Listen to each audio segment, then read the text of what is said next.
my beloved Boss Mike Cervera. Mention that nakikita nyo ba yan? Ha? Malapit na hong hiramin niya ho yung piluka ni Marcoleta. Malapit niya na hong hiramin yung piluka ni Marcoleta sapagkat mga kababayan, malapit nang dumating ang ICC para dakpin siya. Sabi ho ni Trillanes, kita nyo naman si Trillanes, ni minsan hindi pa nagkakamali, nagkatotoo lahat ang sinasabi niya. Kaya eto mga kababayan, wala pang tinupad sa pangako niya. Ano yung pangako, Boss Mike?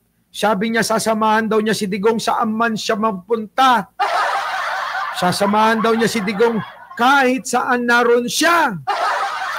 Mga kababayan, hanggang ngayon, hindi pa rin niya dinadalaw at hindi pa rin niya pinupuntahan si Digong. Bakit? Bakit? Kasi nga ho, eto pala ang dahilan. Totoo pala yung ating hinala na si Bato na kalbo ay natatakot sa ICC. Baka hindi na makauwi yan pag pumunta ron. mention that the former president is skin and bones in your words. Kayo po ba ay balak siyang bisitahin doon just to be able to see him and talk to him? Tingnan natin. Ay! Kayo po ba ay may balak na makita at makausap si Digong doon sa The Hague?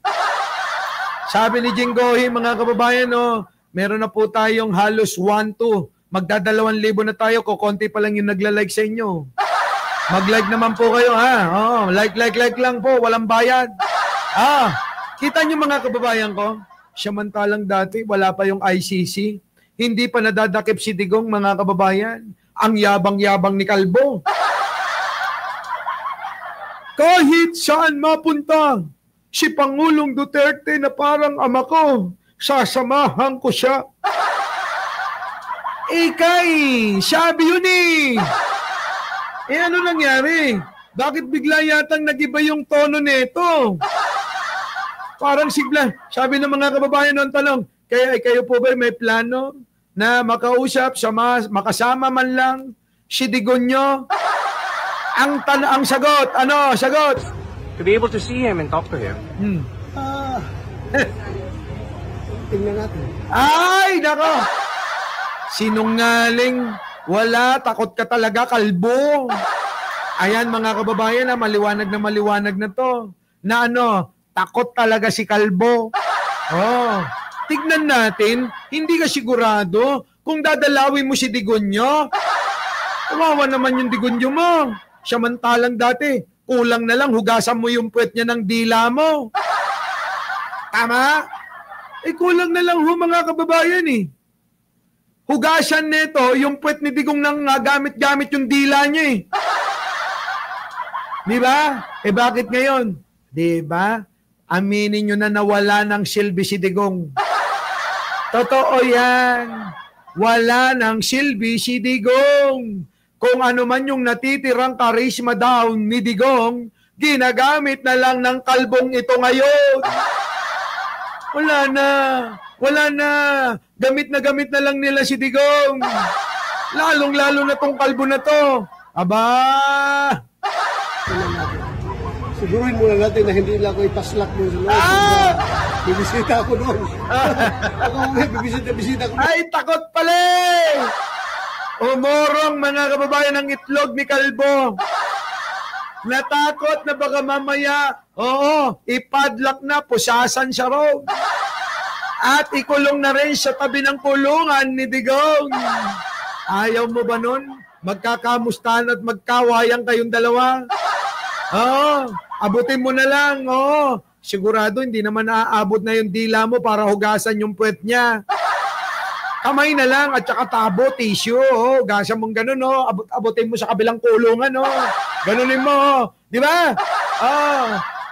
Tatay Diggs, abot mo na yung puwet mo. Hugasan ko. Di ba Takot si Bato. Umurong ang itlog. Sabi niya noon, hindi natatakot. Make my day, Trillanes! Make my day! Natandaan niyo yun? Natandaan niyo yung sinasabi niya? Make my day, Trillanes! Make my day! Puro ka lang knock-knock ICC ka ng ICC! Samahan mo pa rito ang ICC! Pikon na pikon. Pikon na pikon si Calvo, di ba? Sabi niya yon, make my day, make my day, make my day, Trillanes. Sige ka lang, ngak, ngak, ngak, ngak, ngak, ngak. Oo, ICC ka, ICC. Samahan mo pa ang ICC.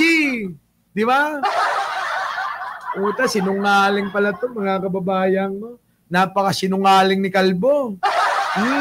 Paslak nila ko sa loob. Takot, takot, takot. Takot si Calvo, takot, takot si Calvo. Takot ka kay Trillanes eh. Ngayon kasi, meron ng bagong pinoponterya eh. Lagot ka.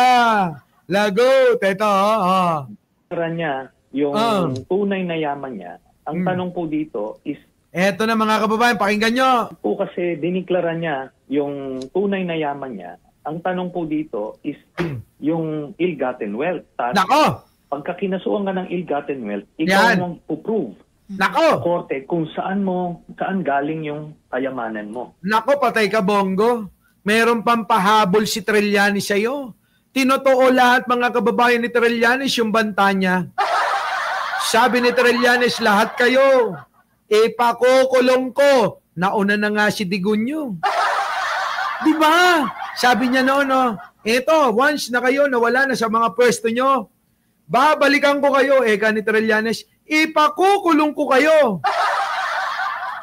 Kaya siguro umulong-ulong ang itlog ni Bato. Tapos si Jackman naman, mga kababayan, yung kabang, ay nako, grabe ang kaba niya ni. Habang nagsasalita, nagbabasa ng kodiko, nanginginig ang mukha eh. Oo, nanginginig. Halos yung buong mukha niya, mga kababayan, hindi mo maipinta. Akala mo, yung mukha niya, 8.9 magnitude na lindol. Yung dumadaan, Nginig talaga ng gano'n, nanginginig ng gano'n yung mukha ni Bongo, ganyan. Diba? Nung sinagot niya yung batikos ni Bongo, nanginginig yung mukha ni Bongo, mga kababayan ko. Diba? Binatiko siya ni Trillanes. Tapos mga kababayan ko, eto pa, binuko.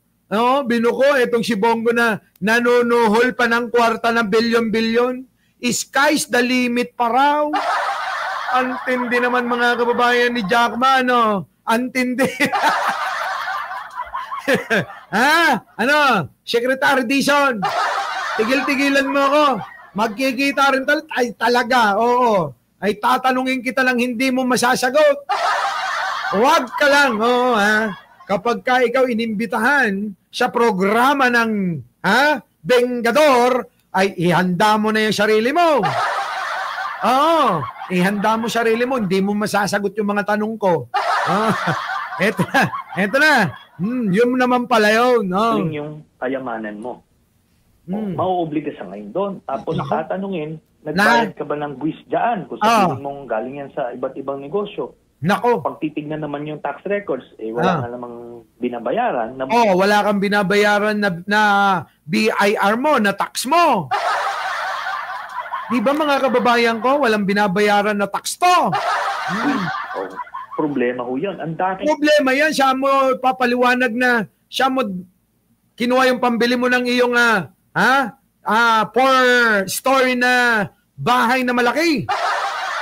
Yung mga sasakyan mo na magagawa, nadaig mo pa si Diskaya. Wala nga naman na mas mayaman si Diskaya sa kanya, si Bongo ang kumakamada.